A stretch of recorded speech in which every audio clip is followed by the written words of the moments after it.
On this episode of Latinas, we'll learn about Latinas and the pay-wage gap, visit an Afro-Latina-owned feminist bookstore in Brooklyn, and so much more.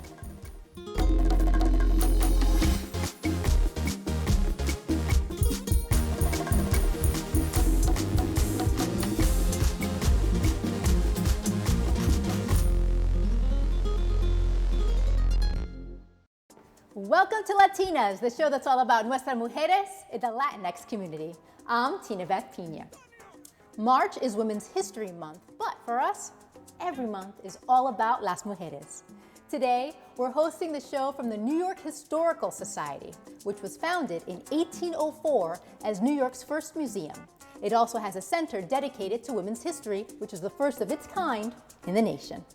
Now, if you're looking for one-of-a-kind Latinx artwork, apparel, or home goods that often pays homage to Latinas, look no further than to Taller Peralta, the Inwood-based store that celebrates Latinx culture. Elena Romero has the story. As an ode to his Dominican community, New York and its hip-hop roots, and women, M. Tony Peralta has given Latinas a voice through his collective art, home goods, and fashion. People come here with their moms. People come here with their kids. Every Latino, once they learn about me, they become instant fans because they see things they never seen before. Lestiel Kelly, a Dominican Navy veteran and frequent shopper of Peralta's Taller Peralta in Inwood, agrees. Here you actually get to see yourself. You see women that look like you, they look like your family. It's empowering to our little girls so that they can see that we're beautiful. Kelly, who lives in neighboring Washington Heights, buys apparel for herself and her entire family because of its nostalgic roots in Latinx culture. I really love the Celia Cruz. I just saw it. You know, this right here, it just really brings back memories of, I think, many people's childhoods, quite honestly, when you see Celia Cruz, considering that her career was like 70 years long, and with the rolos, like who has not have those memories of being in those rolos from the moment they were like 3 years old? Customers like Kelly can either shop off the rack or have something custom made. The way the shop works is everything is made to order here. And what does made to order mean? Well, you come in here and you pick from the graphics on the wall, and we basically make it in a couple of minutes. So you pick what body you like, what color, and we make it for you. Becoming an entrepreneur was in Peralta's DNA. The son of Dominican immigrants, Peralta's dad was a bodeguero, and his mom was a natural-born hustler selling clothes and pastelitos. While Peralta's influences include the works of Andy Warhol, Frida Kahlo, and Salvador Dali, he says his mom was his biggest inspiration of them all. My mom definitely played she was a single mom, and she was a very strong woman. I have two sisters. It was two sisters and a brother and my mom. But my mom was a very interesting person, very tough lady. So she definitely played a big part. Rolos and Icons has been Peralta's most notable reoccurring art series, featuring the likes of Iris Chacon, Frida Kahlo, Selena, to his newest addition, J-Lo. Peralta boasts a wide range of celebrity fans, from Lin-Manuel Miranda to the AOC herself, U.S. Representative Alexandria Ocasio-Cortez. So I think that a lot of people that come and shop, they see part of themselves. They're from the same communities. They use the same refrains, like de lo mío. They're even like people who are not Latinos that are still attracted to it. And I think that is because not only the design, but the wittiness, and they're learning something too. For Latinas, I'm Elena Romero. Did you know that Latinos only make up 7% of donors in the bone marrow registry? African Americans account for 4%. Unfortunately, people of color have a tough time finding a match when they're battling a blood disease. But I met one foundation trying to make a difference. I struggled through my illness and had to endure very difficult times. However, today I am a miracle because you allowed me to be one. Your act of kindness changed my life. I thank you from the bottom of my heart. Stephanie Cisne was grateful to a complete stranger who gave her a second chance at life through a bone marrow transplant. But many other Latinas aren't that lucky, like Icla Da Silva, a 13-year-old from Brazil who passed away in New York City after she came to the Big Apple hoping to get a life-saving transplant. The young girl never found a matching donor. She was battling leukemia, so her family did everything they could. They migrated here. They realized that there was not enough diversity on the registry, so they started the foundation after she passed away. Unfortunately, thousands of people die each year because they can't find a matching donor. Only 30% of patients find a match within their own families, and the other 70% are forced to find an unrelated donor. Diversifying and expanding the donor registry is at the heart of the Icla Da Silva Foundation. Every 3 minutes, someone is diagnosed with a blood cancer. Every 9 minutes, someone passes away from a blood cancer. That's just blood cancers alone. Sickle cell anemia affects primarily the African American community, and secondly, the Hispanic community. There are 20 million people in our registry. 20 million people doesn't mean you necessarily find a match. But as it stands right now, minorities are significantly underrepresented. Recruiting diverse donors at college campuses across the country is one way the foundation is trying to save lives. CUNY schools serve 275,000 students. If 10% register, that's hundreds of lives that could potentially be saved. How easy is it to sign up to be a donor? It's very easy. When we're on campus, I have the swab kits with me. Students register using their phone, and then they swab with me, and I send that to the repository. It's very important to note that when you join the registry, it doesn't mean you actually will donate. About 1 in every 430 people will actually have the opportunity to donate. I've been on the registry for years. I've never matched anyone. There are 20 million people on the registry, only about 6,700 transplants last year, so that puts it into perspective. If you're a match, there are 2 ways you can donate. The most commonly thought of is bone marrow donation. It's not as scary as people think. It's done under general anesthesia, and that's done about 20% of the time. It's also an outpatient procedure as well. The other 80% of the time, it's PBSC, peripheral blood stem cells. They are the cells that live within your bone marrow that are blood-producing cells. It's an outpatient procedure done at a blood donation center. It's in and out, you're home the same day. It looks very similar to donating plasma and platelets because what happens is you're donating blood from one arm, it's passing through a machine that's filtering out the stem cells, the rest of your blood is going back to you. Jennifer Maria, an emergency clinical registered nurse, is currently looking for a life-saving donor as she battles chronic myeloid leukemia, or CML. In 2006, I was told by my doctor this is one of the best cancers to have because usually it doesn't, you don't need a transplant because there's so many pills available now.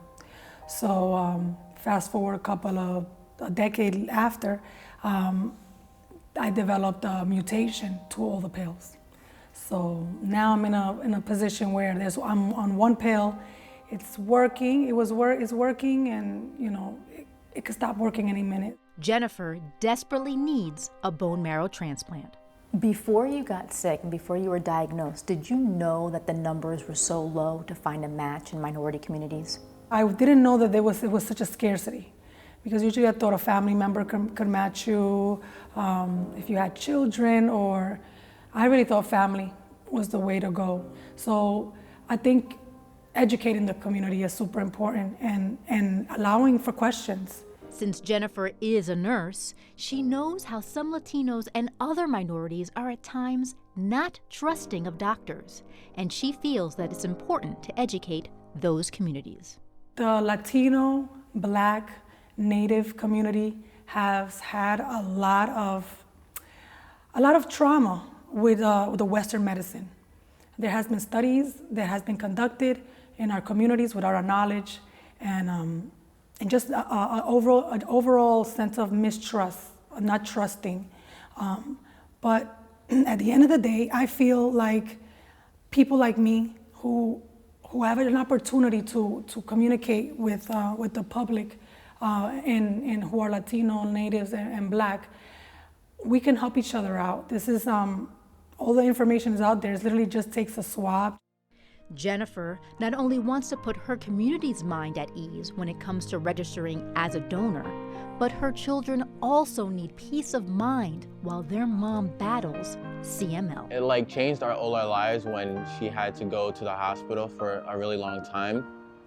And before she used to be happy, and now she's always in pain. She's always stuck at home. She can't normally go outside because she can't go anywhere without feeling a lot of pain. It was very lonely for me when she went to the hospital. And when she came back, I felt happy and worried at the same time for the futures to come. Amir, his 2 siblings, and his 38-year-old mom try to remain optimistic for the future. Do you have hope? Hope is it's been a battle. I did go through a period of disbelief and not knowing if I was gonna be strong enough to just keep fighting, but looking at my kids brings me hope. They need me. My daughter is only 4 years old and I want her to remember me. To learn how to sign up for the donor registry, log on to icla.org or text CUNY TV at 61474 and you'll receive an automated link to register. You just might end up saving someone's life.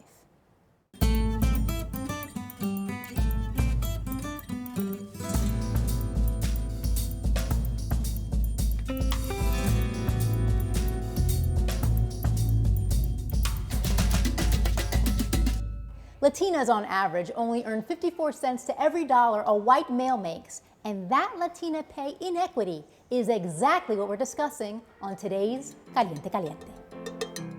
You have equivalent levels of education, equivalent levels of expertise, job experience, but then you're being paid almost 50% less because what? You're Latina? I mean, that is just outrageous. In 2020, it's unacceptable. A lot of times as we're growing up in our culture, we're taught to put our heads down, to be humble, to just be thankful that we have an opportunity and we have a job. But sometimes we forget that we need to self-promote. We need to have that mentor and that sponsor and that champion that's going to take our name to the next level and also account for all of our accomplishments and achievements. We need to sort of push women to have those types of conversations a little bit more so that they don't get left behind. In just the past year or so, I started transitioning to tech. So that was just a whole different sort of culture, right? And what I really mean by that is just, I started realizing the type of conversations that were being had in those spaces as I was starting and finding mentors along the way to teach me how do I ask for pay within tech? How do I find certain roles? How do I advocate for myself in those spaces? One thing that kept coming up was salary. The first thing was salary. It was like, oh, you need to actually ask for more than what's listed in the range to be taken seriously. And I thought that was a really interesting concept. The onus is upon, I think, women to take that proactive step and be self-empowered by educating themselves to be able to negotiate for better pay. When we see women rise to the top, and typically they're white women, then they're Black women, they're very seldom are they Latinas, but when they rise, it's only one that rises, and that's another culture that we need to bust. There's also something I've found or I've experienced is that there's a lack of mentorship within the Latinx community. So it's important to have non-Latinx mentors and allies, but I think our community, in terms of being self-empowered and empowering our community, we need to see more mentorship within our community as a young professional, and especially as someone who's transitioning careers. To me, that's invaluable. I think that we should cheers because we just hosted a summit called the Latinx Summit right here in New York City. Congratulations on that. And these are the types of conversations that we heard within that summit. A lot of the women and the allies that attended were sort of wondering, what can I do to self-promote, right? And so our summit was really, I think, taken really well by the community because they said, wow, I actually have something that I know what to do with next. What's my roadmap? What's the blueprint? Who am I reaching out to? Who's holding me accountable? What's the certification I need to get next? How do I need to say this in the right way next time I'm at an interview? I think we need to engage all different types of people within the Latinx community from different industries, but also find a way to connect us more, to create more mentorship so that we help guide our community forward among ourselves. But make no mistake, there's definitely disparities, there's definitely walls that are put up there. There's, you know, the unconscious bias that is omnipresent, and we have to always work around that. And the sooner we all realize we have the power to negotiate for ourselves, to self-empower, I think the better off we're going to be, and the more we'll be able to change this dynamic, which is happening, as we can see. Yeah. Not fast enough, though. Ellen Ochoa is the first Latina to go to space aboard the Space Shuttle Discovery in 1993. The California-born and bred Ochoa had a difficult time deciding what she wanted to do career-wise since she grew up playing the flute and thought she would pursue a music major in college. But the former astronaut earned a PhD from Stanford in electrical engineering instead. Dr. Ochoa is a veteran of 4 space flights and logged nearly 1,000 hours in space. In 2007, after retiring from spacecraft operations, Dr. Ochoa served as deputy director of NASA's Johnson Space Center and 6 years later became its first Latina and only second female director. Dr. Ochoa is currently the vice chair of the National Science Board and has 6 schools named after her. She is the recipient of many awards, including NASA's highest award, the Distinguished Service Medal. Ellen Ochoa is today's Badass Latina. Some Latinas struggle with the duality of their identity. But what if there were a feminist bookstore that helped you deal with that struggle through its inclusivity, making reading a source of healing and joy? Abi Ishola visited that groundbreaking bookstore in Brooklyn, founded by a CUNY alum. I believe that women, we cannot afford to have just one career, and we cannot afford to just have a career that we may not be in love with.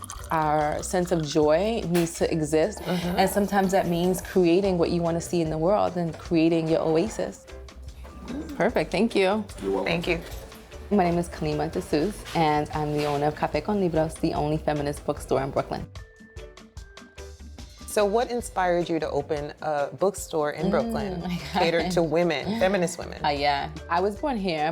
Both my parents were born in Panama, and they both immigrated at the same time from Panama. Black feminism, I literally saved my life, you know? I think it's really hard to grow up as a Black woman in America. It's hard to grow up as a dark-skinned, melanated Black woman. Hello. Yeah, all right. Who has one foot in one world and one foot in another world. So growing up ethnically Panamanian and being treated as just Black in America. And so having to sort of navigate what does it mean for me to be Black, yes, and for me to be Panamanian and have that be my primary sort of identity on some levels. People like Bell Hooks, Toni Morrison, who I told you about before. My most favorite book is The Bluest Eye by Mine Toni. too. Oh my God. Mine too. Mine too. Published in 1970, The Bluest Eye is the first novel written by Nobel Prize-winning author Toni Morrison. The story challenges society's Eurocentric beauty standards through its main character, Piccola Breedlove, a young dark-skinned girl who prays for blue eyes. Taught me that I didn't need anybody to tell me that I loved me, that they loved me, that I needed to be able to do that for myself, and have been on that journey ever since. And I wanted to sort of provide that same thing for other young girls and women and folks who are just maybe not even struggling, but just want to be amongst powerful, powerful women all the time. Absolutely. And so be surrounded by books that is just about women. But my coming in to be an Afro-Latina was a little bit later on in life, because in America, they make you choose. First of all, the term Afro-Latina is fairly new. Being, we've been living this reality, but not naming it and labeling it. And finally, when it's come about, you're like, this makes complete sense. I'm both. So far, Da Silva has made Café Con Libros available to various creatives looking to curate events. Her personal favorite is the store's very own book club. We meet every second Sunday of the month from 1 to 3 p.m. and we only read books from women, by women, for women, and about women's stories.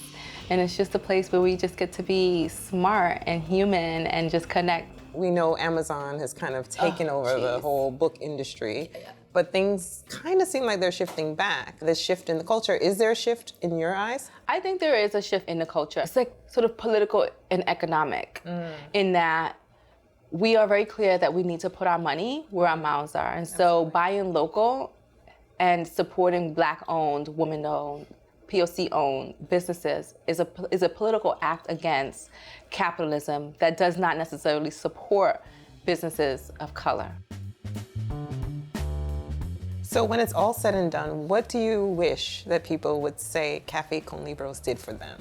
Oh my gosh, my prayer is that they feel first and foremost affirmed when they walk in the door. You can't be what you can't see. And so I just want folks to be able to come in and see all that they can be, especially young girls. There is no limits on what you can be, right? And if you need to see it, step in here.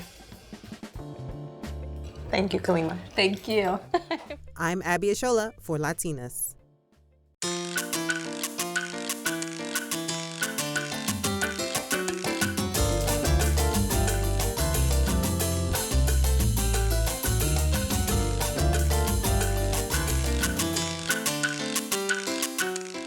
Latinas sometimes exhibit great anxiety and a lack of confidence when it comes to dinero. So we asked money expert Carmen Rita Wong 3 things Latinas can do to overcome money anxiety. You have control and are in control of your money. Don't let that give you anxiety. Instead, feel like a queen when it comes to your money. You are the CEO, whatever you want to call yourself, queen, CEO of your life. Even if you have very little money to deal with, you are the boss. That's number 1. Internalize that and come at your money with that attitude. 2, what is causing you anxiety? What is causing you anguish and why? And again, because I'm coming at this through psychology, you have to have that understanding of who you are, right? Don't blame anybody else for what you do. Why do you do what you do? Sit down and have a talk with yourself. Go ahead and put in your schedule every morning or every afternoon, just a little 15-minute, okay, what happened today with my money that got me upset? Dig deep and be curious about why it happened. Once you see it, I'll give you number 3, then you start making small changes, right? Think about those long-term goals. What are the small changes you can make? Whatever is making you feel broke, just remember, why are you doing it? Are you investing in yourself? Where is that money going? A lot of times the money that you're spending could be better placed in a class that can get you further. So just keep that in mind. Mexico is not a place where you can say it open, you're a feminist, because people get scared. Oh my God, do you hate men? And I'm like, lo que se sorprende de mi persona es mi actitud políticamente incorrecta y atrevida. Creo que es eso. I think the worst thing about being female is nothing. If you need to be inspired or motivated to live your best life, look no further than EBBY Magazine, founded by EBBY Antigua. And she's today's Latina on the rise.